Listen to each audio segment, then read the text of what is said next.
Welcome to the Bold Podcast. I'm Todd Birch, entrepreneur, mental fitness coach, and keynote speaker. I believe every person has a spark, but life, pressure, and doubt have a way of dimming it. Here's the good news. You can reignite it at any moment. That's what this podcast is all about. When you fuel your spark, everything changes. Let's ignite it together. High achievers are used to winning until one day what got them here stops working. Today, I'm talking with the amazing Megan Leasher, organizational psychologist, executive coach, and the founder of Disruptive Journeys, to unpack the moment so many leaders quietly face but rarely talk about, the feeling of being stuck at the next level. Megan explains why this isn't failure, it's evolution. And we explore how identity shifts as you grow, while holding on to past success can hold you back, and what it really takes to let go of who you were so you can step into who you're becoming. This conversation is about navigating disruption, redefining success, and making your next move with intention, not reaction. This is one of my favorite topics. I'm so excited. Megan, welcome to the Bolt Podcast, my friend. Thank you, Todd. Happy to be here. Oh, this is going to be a good one. I'm excited. So when I first connect with a guest, I ask them a few questions. And one is, what is your zone of genius? And you said, helping leaders thrive in the face of disruption. Well, I think we're living in one of the biggest change disruptions we've ever seen in business right now. So that zone of genius is in high demand, right? I feel it. Right. I think we're all feeling it. And we see the numbers in the Gallup polls and the SHRM reports and other global business indexes. So you have a background in psychology. What made you want to go in to be a doctor in industrial and organizational psychology? And what is that about? Because I don't think my audience, I'm not certain I understand specifically what it is, but I've had many guests on the show that have that background. So I thought we'd just take a moment to explain it a little bit. Yeah, absolutely. So industrial organizational psychology is really the science of human behavior at work. So thinking about all of the psychological aspects, or just what it means to be human and how that impacts work, whether it is that impact as an individual. So what feelings, emotions, thoughts that I bring to my job on a given day, whether I'm an individual contributor or I'm a leader, and how all of those impact other people. It is also the study of how teams interplay together, what gels well, maybe what doesn't gel as well, and then also that impact on an organization. So what are the right behaviors we need to lead successfully in this organization? Lots of companies have leadership models, of competency models, or value models of those types of behaviors that are like, hey, these are the things that we need to do to make us who we are from an aspirational sense, or these are the things that make us who we are. This is what we stand by. So whenever you see those types of models, those are very intentional human behaviors or characteristics that an organization is doubling down on, saying this is how we need to be as individuals and as teams, and this is the secret sauce to our success. So organizational psychologists like me do a lot of that research to understand what are those behaviors, what are those characteristics we need, and how do we leverage them and motivate people to, want to be successful in their job, want to give to their organization and its mission. And so another way to say it is the science of HR. But we are researchers. We are folks who apply research, and some of us are a little bit of both. And so that's the world of organizational psychology. I fell in love with it as an undergrad in the most accidental way. I had this total weird semester as a sophomore where nothing was working right for me to fit in all my classes. Just everything was butting up against each other. And there was a psychology class that was organizational psychology, Monday night, 6 to 9 p.m. And I was so ticked because I am not a night person. And I was like, man, I do not want a 3-hour class. I do not want it on a Monday. I do not want it at night. And it was legit the only thing that would fit schedule wise. So I'm like, I don't know what this is, but I can't lose getting more credits this semester. So fine, I'll do it, whatever. And from like day one, I was like, oh my God, what is this? This is it. All the light bulbs went off, all the energy fired up in me. And I was like, this is the type of psychology that I'm in. Like this was me. And I didn't even know it. And I just fell into this horrible time slot of a class that completely changed my life. So, very grateful. And I was reading ahead and talking to the professor, who, of course, was an adjunct that had a day job, which is why it was that terrible time. But totally fell into it, fell in love instantly, went from undecided as a major to planning out grad schools in like 2 weeks. I was like, life purpose unlocked. Let's go. Oh man, that's a beautiful story. And it's funny how one class or one professor or adjunct can have Mm-hmm. that effect on us. And I Yeah. went through a similar experience. Oh. So when I was actually a sophomore too, I went to school, I thought I was going to be an artist. Oh. I came from a small high school and there were two people that were going to be artists. I was one of the two. And I went and, Megan, I quickly found out that I was not as good as everybody was telling me in this small Oh. school. And so I walked around the corner in the art building and there was this program called graphic design. I never Hmm. really knew about it. I knew what advertising marketing was, so to speak, and I always Sure. loved that, but I didn't really know what graphic design was. And I saw some of the projects they were working on, and I sat in on a class just to get a feel. And Megan, same thing. I was like, "Whoa, I'm home.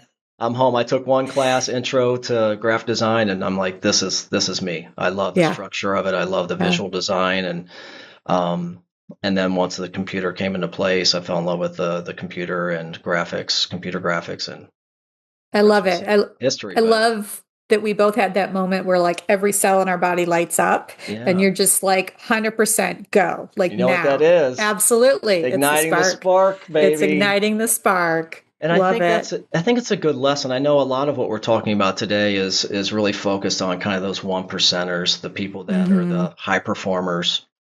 But we Yeah. have a lot of people we're about to approach graduation season, and a Hmm. lot of people that, you know, maybe are still a little undecided about what they want to do. They're graduating, and yes, maybe they had a focus, but just be curious, be open, explore a little Yeah. bit. As you're young, that's when you have that opportunity, because once you get into the field and 5, 10 years go by, a lot of people get into a box and they Hmm. get comfortable. And I think we're going to talk, a little bit about Absolutely. that as well. So great 100%. segue. I love it. Yeah. Well, thank you for sharing the story and just the information behind what this field is. I think it's Yeah. incredibly interesting. It's something that I think if I went back, I would probably do Hmm. as well.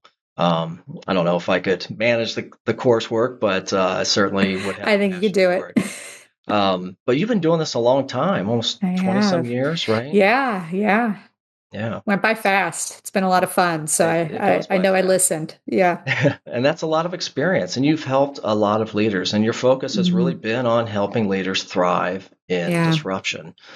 What does disruption look like for leaders right now? What are you seeing? Hmm.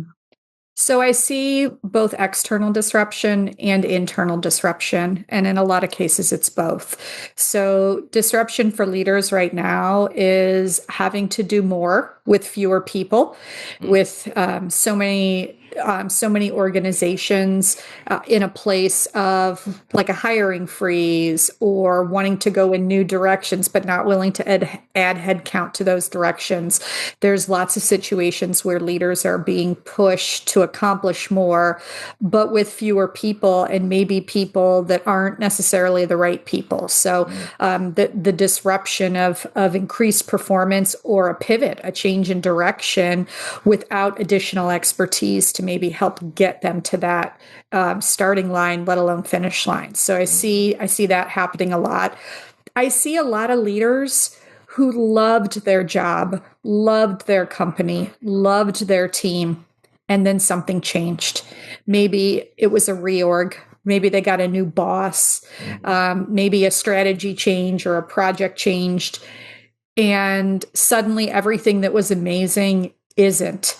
And there's sort of this reluctance to let go of that joy and engagement that once was, and suddenly you're dealing with this like daily pile of garbage, and you're just like, oh no, but I loved this place, I loved my job. And it's sort of that realization that we are often reluctant to make, that this isn't working anymore.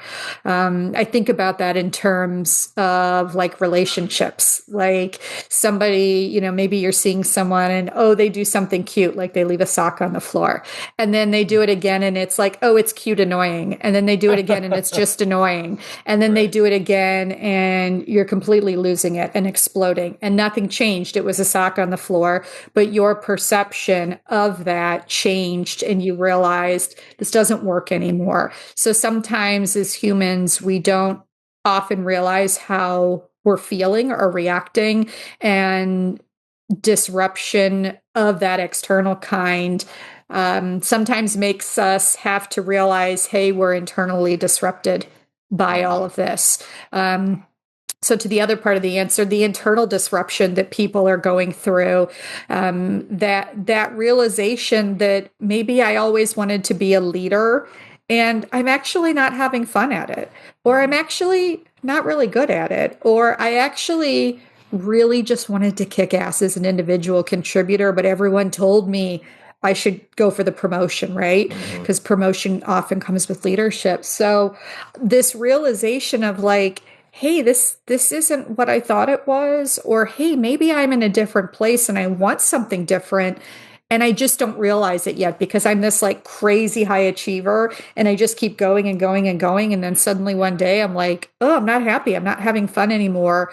But I don't understand why. I'm on that path I said I wanted.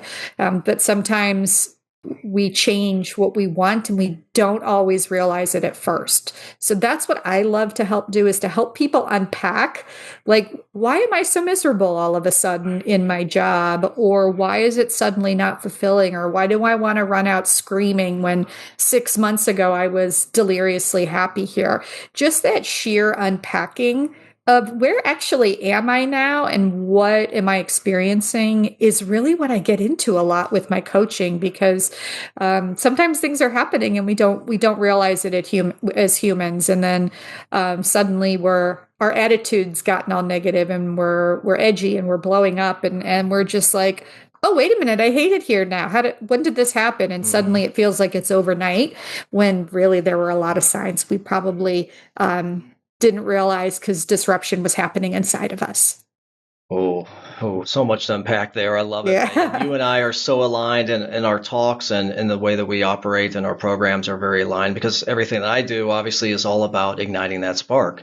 Definitely. And a lot of what you're talking about is people, leaders, the doers, losing that spark. We all have the spark, and we had it when we came into the organization. For whatever reason, there was something that lit us up.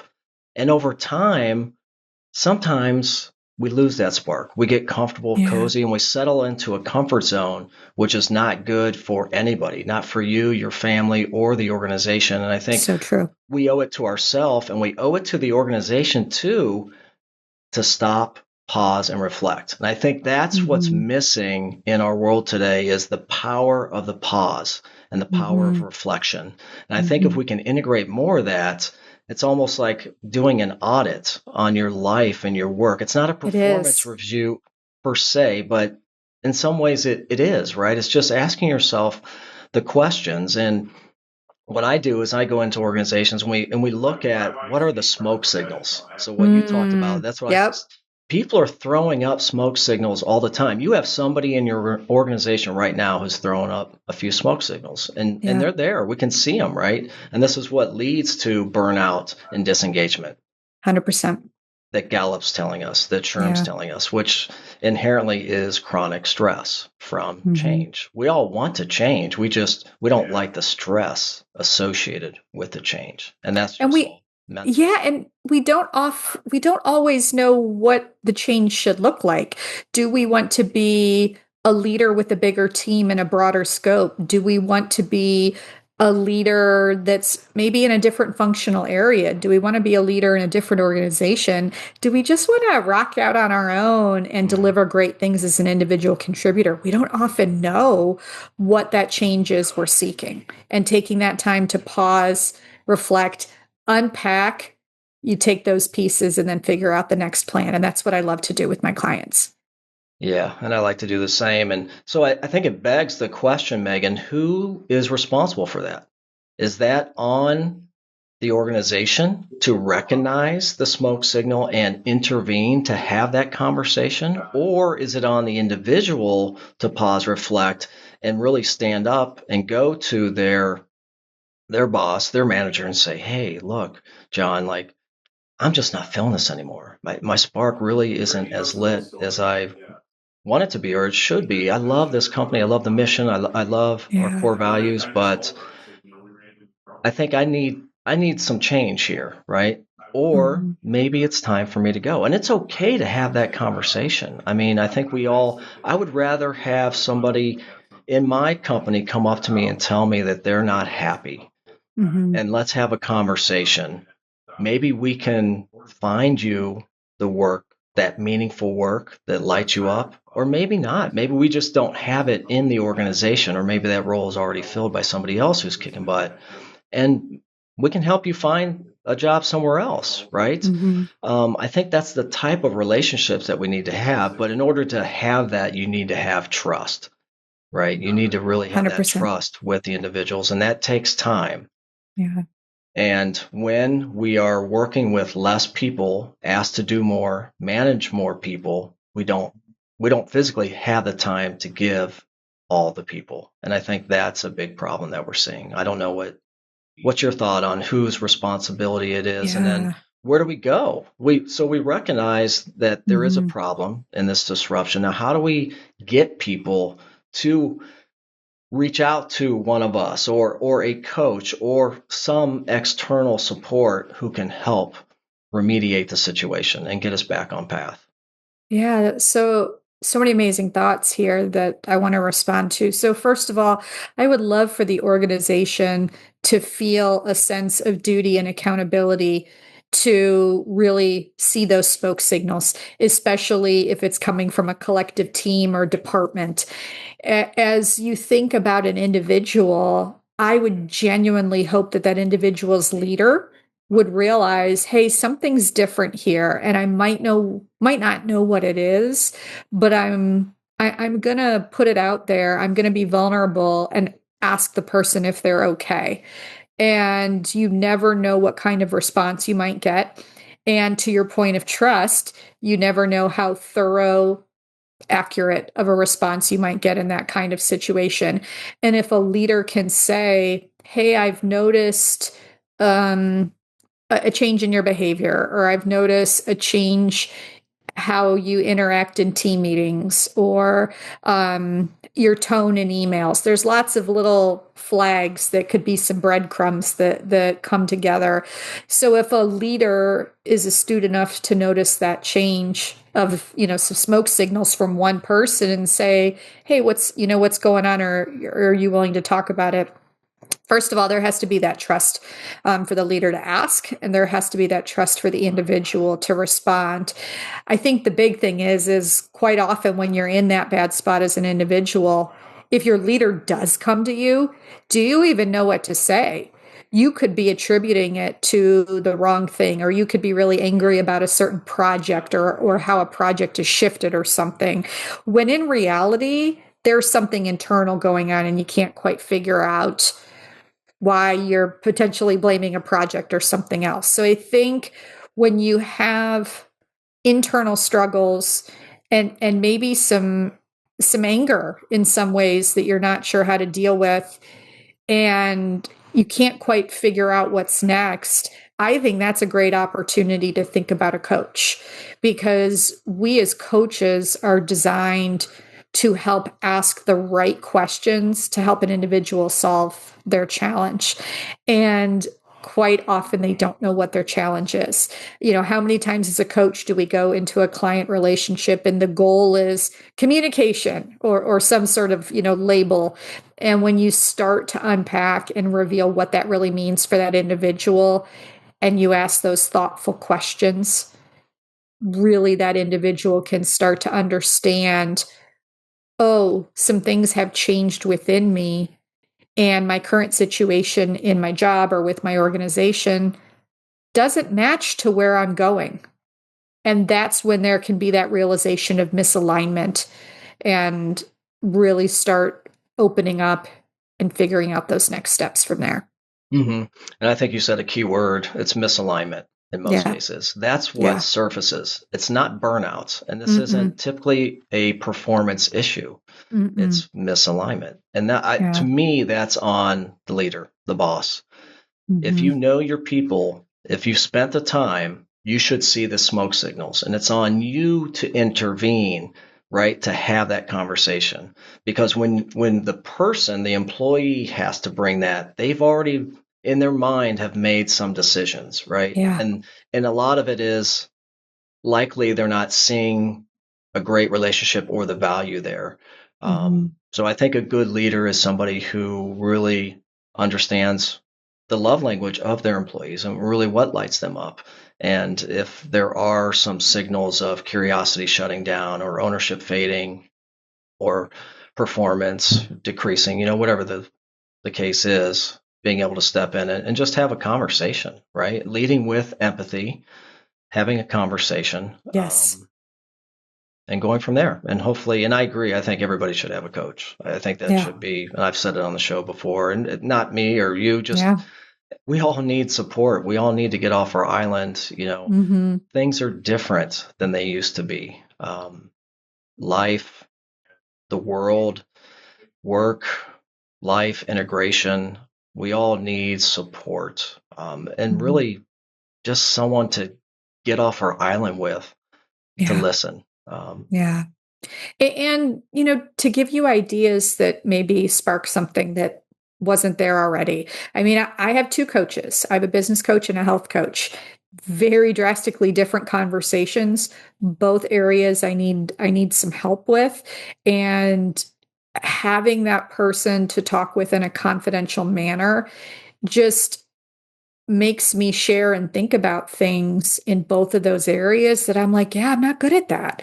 Like, yeah, I'm not aware of that. Yeah, this is new for me. I'm moving into some different territory, and that's okay. And that's where the coach helps guide. Yeah, and I think one of the biggest challenges is, and this goes back to Carol Dweck's work about fixed mindset versus Yeah. growth mindset. And that's the fixed mindset where you really don't seek out or want any feedback. And Mm-hmm. that's a tough person to deal with, right? We Mm-hmm. really want people to be in a growth mindset because then you're more receptive to getting Yeah. feedback. And it's a great segue into really why people get stuck and can't move to the next level. Because we've done all these things that have been wonderful to some degree, maybe not, that Mm-hmm. have got us to where we are. But Mm-hmm. to get to that next level, those things may not serve us any well. In fact, most likely we've created some bad habits that got us to where we are. And Totally. that's why we're stuck. And I want to mention this book. I don't know if you're familiar with it. 100%. I was going to bring it up. So Okay, good. So I read this book a couple years ago by Marshall Goldsmith. So What Got You Here Won't Get You There. Highly, highly recommend it. Mm-hmm. Marshall is one of the top, if not the top executive Mm-hmm. coach in the world. And this is New York Times bestseller. He's written many books, but I absolutely love this book. And it's so poignant for this topic right here because So true. that's what we're talking about. So I pulled out his 20 habits that hold you back. Mm-hmm. And let's just kind of run through some of them or some that you've seen. We'll be right back after a quick message. Hey, it's Todd again. Right now, leaders are facing unparalleled challenges with burnout, disengagement, and rising stress across our teams. And that's why mental fitness matters more than ever. Mental fitness is the ability to respond to pressure with clarity and confidence instead of stress, negativity, or self-doubt. It's about building that self-command, especially when it matters most. Through the Positive Intelligence Program, or PQ for short, I work with leaders and teams to reduce burnout, strengthen resilience, and create a culture where people feel supported, engaged, and capable of performing at their best. This neuroscience-backed program helps teams shift from reactive to resilient and turns change into a catalyst for growth and innovation. Look, I've been practicing PQ for years, and it fundamentally changed how I lead, work, and live. It's transformed my life. If you're curious whether PQ could support you or your team, I invite you to visit toddbirch.com to learn more about this transformational program. Now, back to the show. What are the habits that hold people back from getting to that next level? I think a big one is letting go and letting the people on your team do what they're awesome at and what they're there to do. Empower your people. Just get the hell out of their way. Nobody wants any of that. And so, letting go, I think, is the biggest one. Accepting that you're not going to be the expert in all of the areas of the people that report to you. You're not supposed to be, because if you were, that person on your team wouldn't exist. You would just take care of that. So, beyond just empowerment, the acceptance that you're no longer the smartest person in the room, and you shouldn't be, and that is awesome because we're better together. Yep. So I think those are the two things I see the most, is just letting go and getting out of people's way. And then just that sheer acceptance of, hey, I'm not the smartest person here. And that's not just okay. It's awesome. And it's not a threat to my ego. It's not a threat to my value. It's not a threat to the impact. Your impact is actually multiplied by all those people that you now lead. So I think those are the big ones for me. But the other thing that I think about, Todd, so the Marshall Goldsmith book is so good from a behavioral sense and an intentionality. What do you need to do to get there? It's in the title. What I love to think about and work with my clients is, what is there? Where are we going? And so there's another book that I love that focuses on what is there. What is that next step, that next location? And it's called Halftime. It's by Bob Buford. And the whole book is about moving from success to significance. So the first half of our lives are more focused on personal achievement, accomplishments, getting the raise, getting the job, all of those sorts of things. But in the second half of your life, you kind of shift away from that. And it's much more about significance and service and giving back. So you see, when people retire, they often join charity boards. They often establish foundations. They often volunteer. And there's all of this sense of giving back. It's much more about that legacy and what do I have to give? And that as humans, we naturally go through a shift of get to give. And that's what that book is all about. And so I think about that a lot, because when I'm working with a lot of my clients, they're actually in that space where, I want to find a job that has more purpose. I want to find a job or do something completely differently where I can give back to a certain group or a certain industry or cause. And so I love those two books together because, you need to know those different behaviors, like the 20 behaviors in Marshall Goldsmith's book about how to get there. But quite often there changes. Where is there as we move on in our mid and later careers? So I just think it's fascinating because it's purpose and intent mixed together. So where am I going? Where is my heart pulling me? And then what are the behaviors I need to get there? I love those two together. Yeah, absolutely. I wholeheartedly agree. And actually, Marshall has another book. Do I have it here? I forget what it's called, but it's basically about how you define success. Love it. I'll include all three in the show notes. Perfect. But I love that. I'll check out that book. And I think it really still comes back to the pause and reflection. We're just moving so quickly, and as we go into different seasons in life, because we do, based on our age, based on how long we've been in our career, we need to stop, pause, check ourselves. And if you need a coach to do that, then fine. And there's plenty of other tools that you can utilize as well. In fact, I used to call it a life audit that wasn't so well received. So I tweaked it to be a little softer. It's called Wins and Wisdom.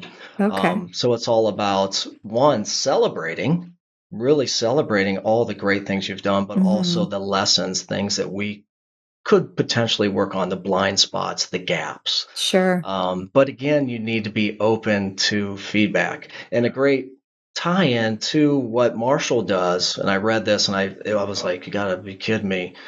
So he does a 360 review, which is pretty common. Sure. But the one thing he does that I don't think is very common in those 360 reviews, now people are paying him hundreds of thousands of dollars to coach. So keep that in mind. But he's also including having dinner with the spouse in that 360 review. So you want to talk 100%. about a full 360 review, because what he believes is that who you are at home is who you are at work as well. So he really wants to get that full picture. And I thought, wow, if I had the time to be able to do something like that, and of course you need somebody who's truly willing to do that as well. But what a great concept to really understand who you are and what your habits are as a individual.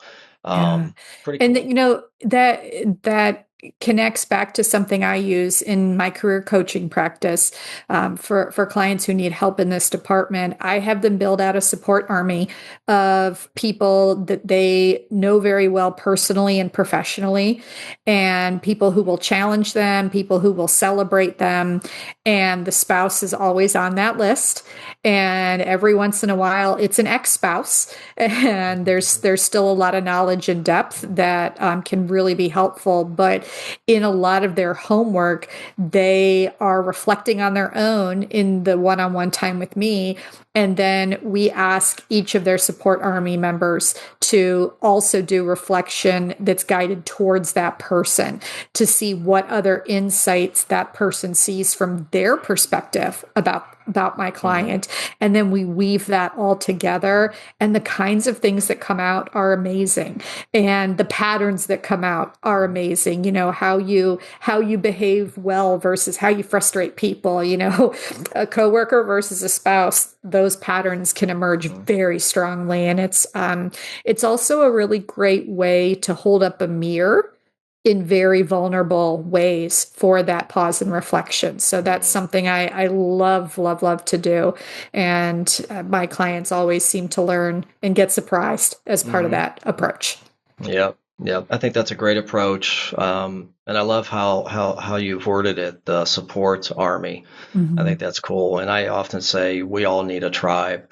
We all need a board, an executive board, so to speak. I've heard people say it that way. Yep. I guess in the end, we all need support. We all need people. We do. And we all need to get off our island. And sometimes it's not with our spouse or with our best friend. It's with somebody who is in a similar role, or just a coach who can be a little bit more unbiased and just be frank and put you in your place, so to speak, and tell you what you really need to hear.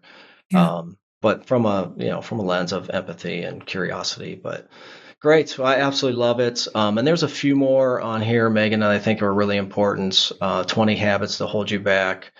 Starting with a lot of people, especially leaders, high performers, starting a meeting or a conversation with no, but, or however. That's a no-no. I think another way that we teach in positive intelligence is to start with yes and, right? So you're that improv approach always. Right. It's a simple thing, and these are habits. This is what we do. And a lot of it does come from the meetings, and you have to be the expert. So you have to get your word in, right?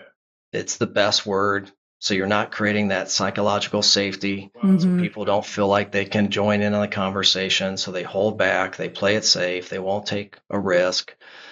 And these are all the bad habits that keep you and your team really Yeah. from getting to the level that you want to be at. And there are several other on here. Failing to give proper recognition. Marshall is big on that and Mm-hmm. saying thank you. Mm-hmm. He has a couple exercises that I've actually implemented on saying thank you. Two simple words that we Yeah, just don't leverage enough. And I did some I research. agree. I looked it up. The average American says thank you 6 times per day. That Mm. is absolutely ridiculous. Yeah. Like I think I Wow. say thank you 6 times before breakfast. Like it's, and we see it in my company. I see it in our teams chats. Mm-hmm. It's amazing how much gratitude our company has, but that starts at the top because that's how, I lead and how my leaders lead. Um, so it's really important. Just saying thank you, I agree. expressing a little gratitude goes a long way, and especially in front of others, not just necessarily Mm-hmm. siloed out to that person, but so other people can see that as Mm-hmm. well. And employees love that. So Yeah. those are a couple things that I saw on his list that really hold people back. Passing the buck, punishing the messenger, not listening, playing Mm-hmm. favorites, making excuses. I think these are all pretty common things. And again, I do believe it goes back to your point in saying, okay, which one of these?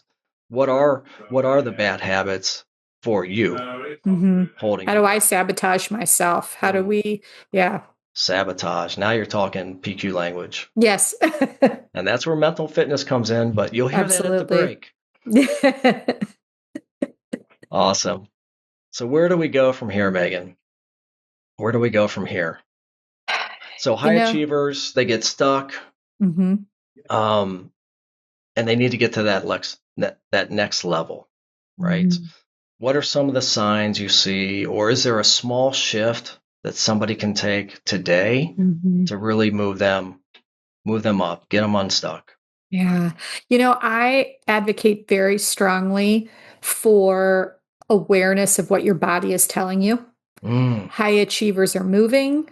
They're getting stuff done. They're go go go. But quite often our body tells us when we're not happy or we're moving in the wrong direction or we're misaligned. And think of things like your muscles tighten up at the start of a work day. Your muscles relax when the workday ends. A friend of yours quits their job and you're like, oh, and you're feeling like that, man, I wish that was me kind of jealousy mm, vibe. Your fuse gets short at work. Sunday night, your stomach's a mess because you got to get going again on Monday.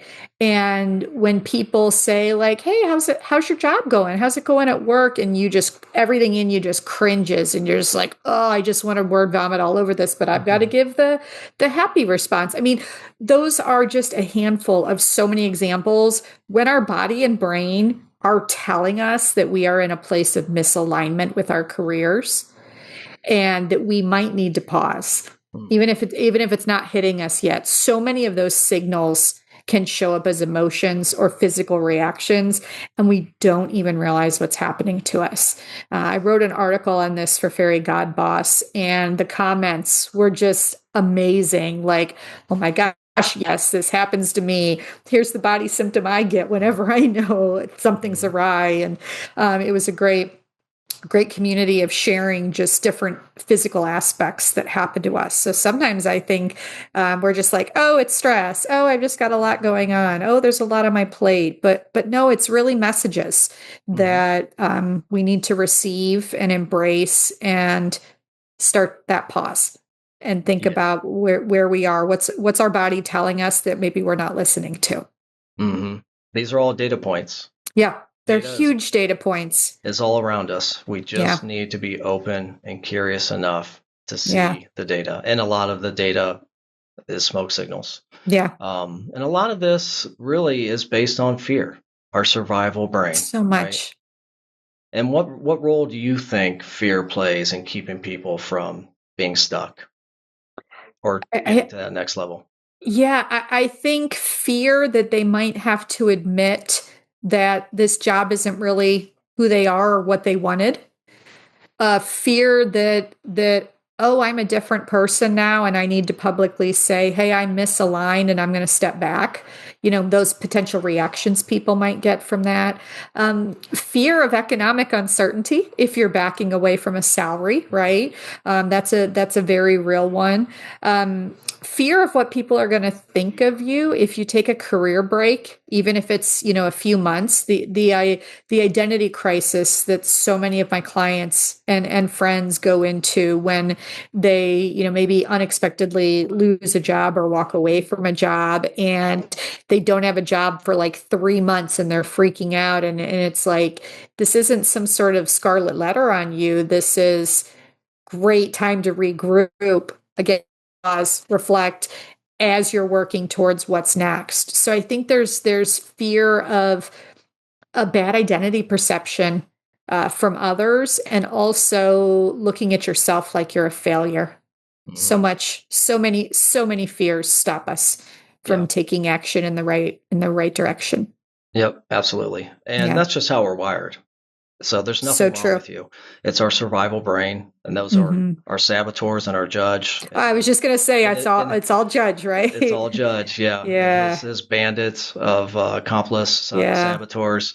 But we can reframe that, right? So we have the power to make the choice, like Viktor Frankl says. Anytime I get a chance to intervene and pull some Viktor Frankl in it, but to get the space to make the choice, we have to have the space, which is the pause. But we have that power to choose our response, and we can reframe, and we can reframe fear to opportunity, to possibility. And I think that's what we need to really be pushing and educating people on. I have to I get to, from an obligation statement to an opportunity statement. There's a core principle in positive intelligence that we say, find the gift and opportunity in every situation. And that's the SAGE perspective. Yeah. And when you can come into any challenge or conflict or any meeting or anything in general, personally or professionally, with that perspective, your whole lens on life changes, because there's always a gift. So you can get derailed and go down a negative pattern and spiral for a day or weeks on end, or you can say, accept and convert it into a gift and an opportunity. It shifts your attitude. It shifts your heart. It relaxes your physiology. It does so much. It does. And we're all capable of doing that. Yes. Yeah. So that's oftentimes an exercise that I'll do with clients or even in keynotes. And it seems to resonate with everybody because it's so simple of a concept, but we just don't take the time to pause so that we can be curious enough to reframe the situation. Yeah, I agree. So once someone realizes they've outgrown their current approach, what's the first step forward? I think realizing where am I being called towards? What sounds exciting? If I've lost my spark in some manner, what feels like the spark that'll get me going again? And, sometimes it's an easy answer of a new boss. Sometimes it is, I want an organization that's giving back more, or, has a better mission. Sometimes people can feel very misaligned when they're not on board with the company's mission. And then sometimes it's just like, hey, I want to do something different. I've been doing this for, this track for a really long time, and I've got all these really cool skills, but I kind of want to mix it up and have a little fun and maybe try something new. So I think all of those come to mind for me in that kind of moment. But really sitting down and being thoughtful and intentional and taking the time to realize what excites me and what do I need to go towards. Yes, absolutely.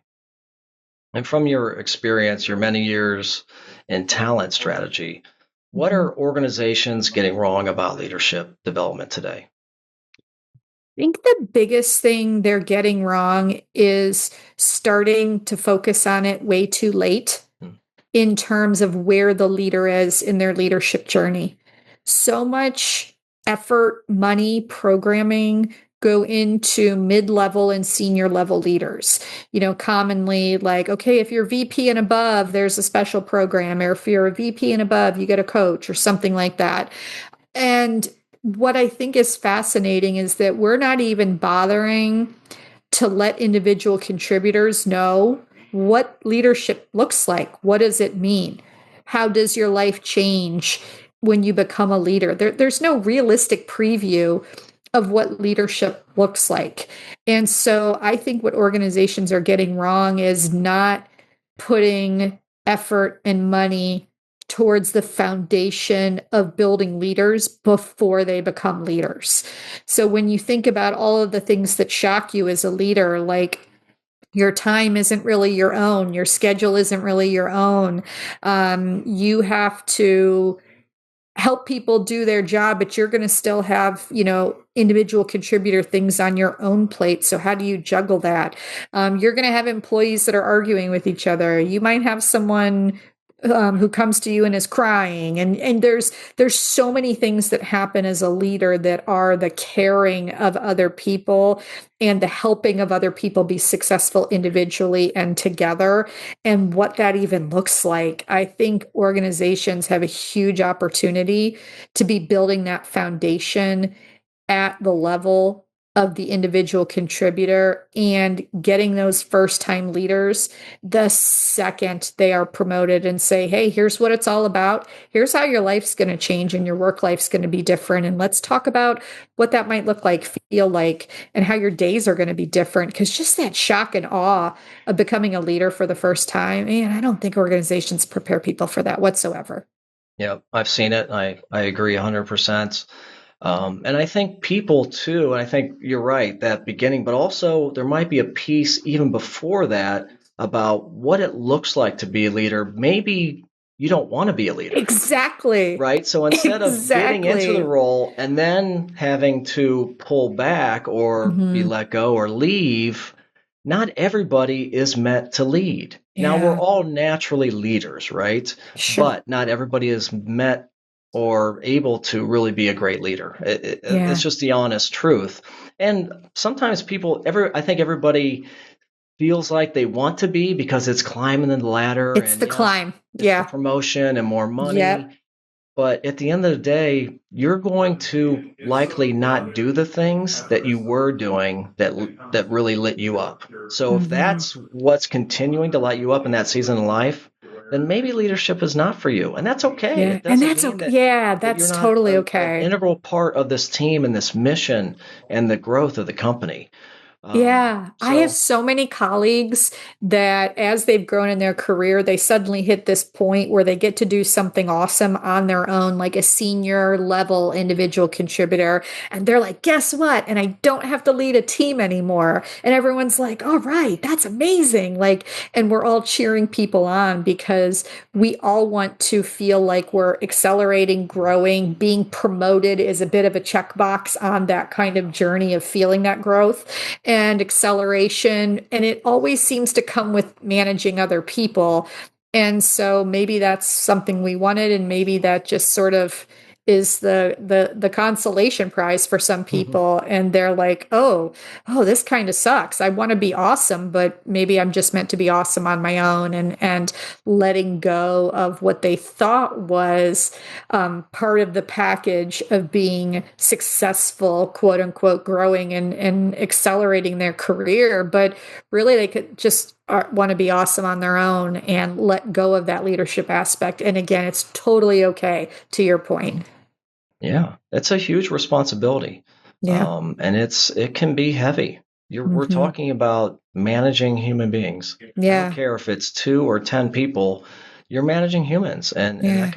that can be challenging. And if you're a parent, you know exactly what that's like, Yeah. managing little humans. Yeah. It's not easy, and we need the right people in the role with the right training. So Hmm. I think we've really came up with the secret sauce here, right? Determine if you really should be or want to be in a leadership role. Once you Hmm. get in it, get some really good foundational training. Yes. about how to be a leader, deal with conflict, deal with challenges, deal with employees, and all the different things, mediation, negotiation, all the things that come with being a leader. And then as you continue to go on, get that coaching, that reflection, that pause. So true. So needed. Yeah. Was there, Megan, ever a moment in your own career where you were like, this used to make me successful, and now it's not making me successful anymore? Mm. Anything that you stopped doing or that you had to let go of? Yeah, I think for me it was the data analysis, the research piece, because in my training as an organizational psychologist, the statistics and the storytelling with data and the setting up research and conducting it is a really big part of your training. And ultimately, I have found more joy, passion, impact with working with teams and leaders one on one and letting go of actually doing that type of analysis and saying, hey, there's people out there that are doing incredibly powerful predictive statistics. Let me harness those insights that other people are doing to make my interpersonal work with leaders, teams, and organizations stronger. So that's something for me. I started letting go of, doing the data and the Mhm. research and leaning in more on the human side. So Gotcha. that definitely mine. Do you have one? Well, I was thinking more about habits, Ah, and things, but no, that's totally fine. I was, because this made me reflect on, oh wow, yeah. that list of 20 things, that was holding me back, and gosh, Okay. I checked off half of them, and it's fine. You look back and you say, wow, there were a lot of things that I could have done better, and I didn't have a coach at the time, and as Mm-hmm. the owner of the company, I didn't really have anybody that was reviewing me, and there was Fair. and there was a point where I did stop and pause, and I recognized that. And I said, well, wait a minute. I'm not perfect here, even though I had very Mm-hmm. much perfectionist tendencies. I need to get some feedback. So I asked Mm-hmm. my leadership team to provide feedback. I gave it to my coach, or I had them provide it to my coach, and Directly. she scrambled it Mm-hmm. and gave it to me. So it was pretty much anonymous. But it was very helpful to get that feedback. Wow. I love But that. yeah, a lot of it for me was because my love language is words of affirmation. Mm-hmm. I had to have my voice be heard. I was the one that had to have the idea. So I was really stifling my team and not allowing them to be as creative and innovative as they could be. And a lot of it was the perfectionist tendencies that I had. And that Ah. just trickles down, and everybody saw that. So they could never reach that bar. I couldn't even reach that bar. So once I got rid of those things and started to empower, and started to Mm-hmm. delegate, to elevate, Mm-hmm. man, it opened up a whole world of Mm-hmm. possibilities, and our company just took a whole different road. Trajectory, yeah. Yeah, Yeah, absolutely. I definitely resonate with the delegate to elevate. When I was early in my leadership, I would hold on to things, and then if they got stressful, then I would delegate. Mm, So I kept telling my team, remind me to delegate big and early. And that way I was able to let go a little better, because as I went through my transition, I wanted to hold on to the stuff, right? Like you're used to being that driver and that achiever on your own. And I realized it was causing me stress, and I was not empowering people, and it wasn't creating a really great environment. So that became my motto, when I was working with that team. Remind me to delegate big and early. And I was really open with each individual in the group about it, that hey, that's something that I'm working on. And if I do that, you're going to have more opportunities, you're going to have the context early on, and you're going to have more time to do something awesome if I do it early enough too. So I totally feel you on that one. yeah, and that goes back to, I think, what you're talking about is Mhm. getting vulnerable with your Yeah. team. I think Yeah. the best leaders are the ones that can get vulnerable, because that Hmm. creates that psychological safety. That says, I'm Very not true. perfect, right? And that you can take a risk too. Hmm. And that really pushes people to grow, to Yeah. stretch. Um, Yeah. and that's when we see people light up, because we all Hmm. want we really do thrive on change and growth. It's just built into us, our DNA, evolution. But, we're afraid of it because of the stress and the fear and all those saboteurs. And so, yeah, some really good stuff. I love it. We could go on and on. We could.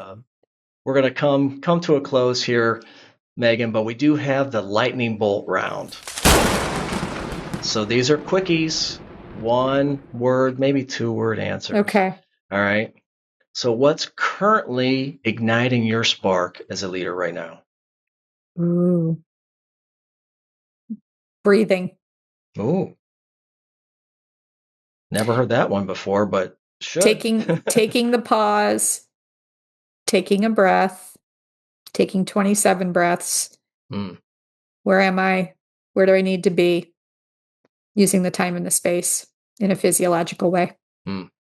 Love it. Love it. All right. If you could describe leadership in 1 word, what would that be? This is a tough one. Messy. Messy. I love it. Nobody's ever said that. See, it is. It is messy. And you have to embrace it. It's a daily hot mess. And if you're meant to be a leader, you got to love the game and love the mess. And that's where vulnerability comes in, because it is a mess. And you just have to be okay with it. Yeah. All right. Is there a leader who you admire and why? And this could be somebody who's still around or somebody that's passed away. Yeah. When I think of a leader I admire, I have a dear friend named Kim who I used to work with at my time at Macy's.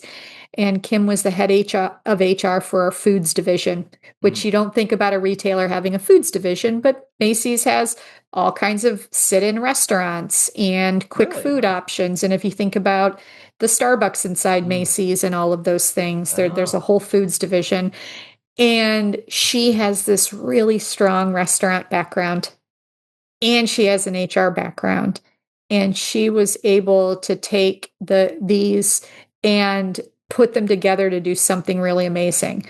And now she still does HR consulting, and she runs her own farm that is an event space with a full service restaurant and all of those pieces. And so when I think of someone who has 2 sparks that have been very pervasive and purposeful their whole life and their whole career, someone who's been able to blend those together, it's my friend Kim Hayes. So I'm going to give her a shout out, and her farm, Alpha and Omega Farm, I love it. in Very Minnesota. Cool. Yeah.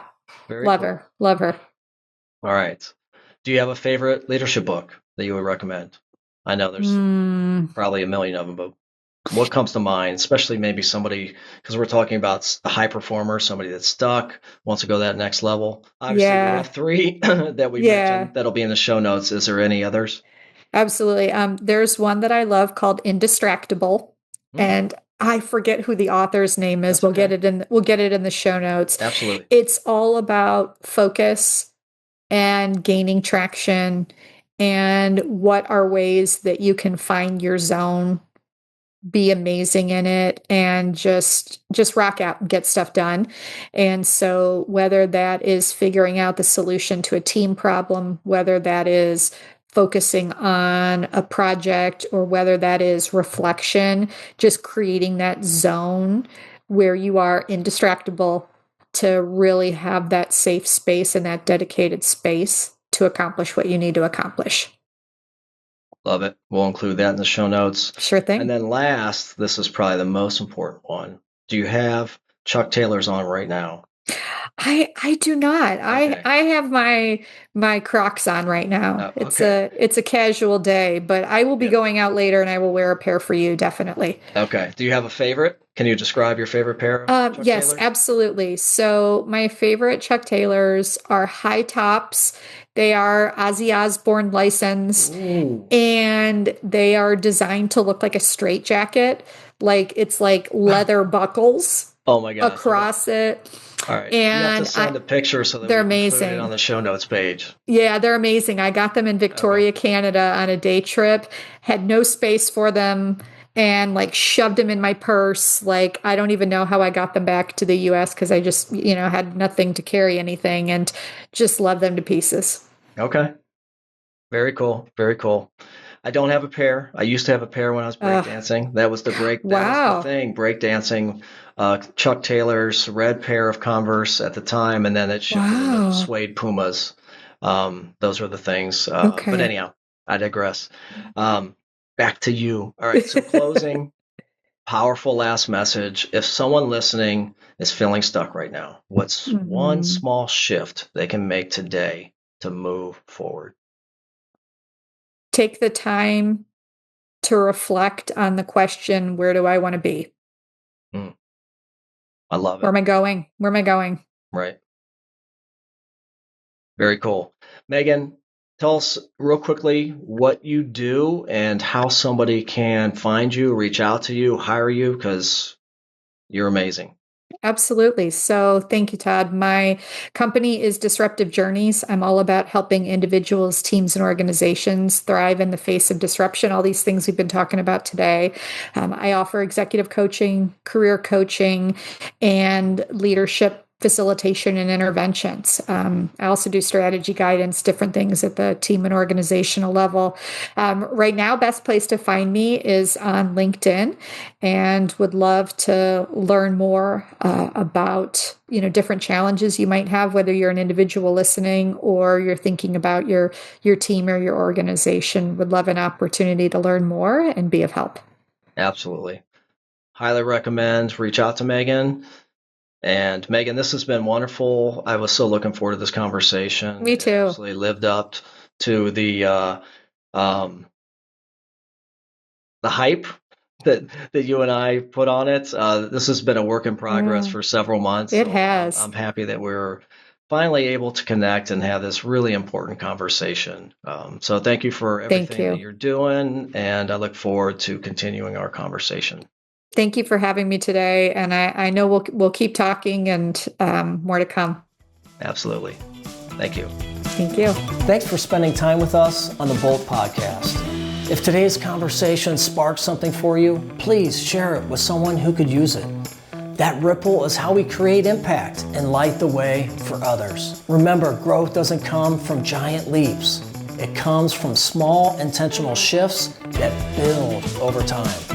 Ignite your spark, fuel the fire, and light the way. We'll see you next time, my friends.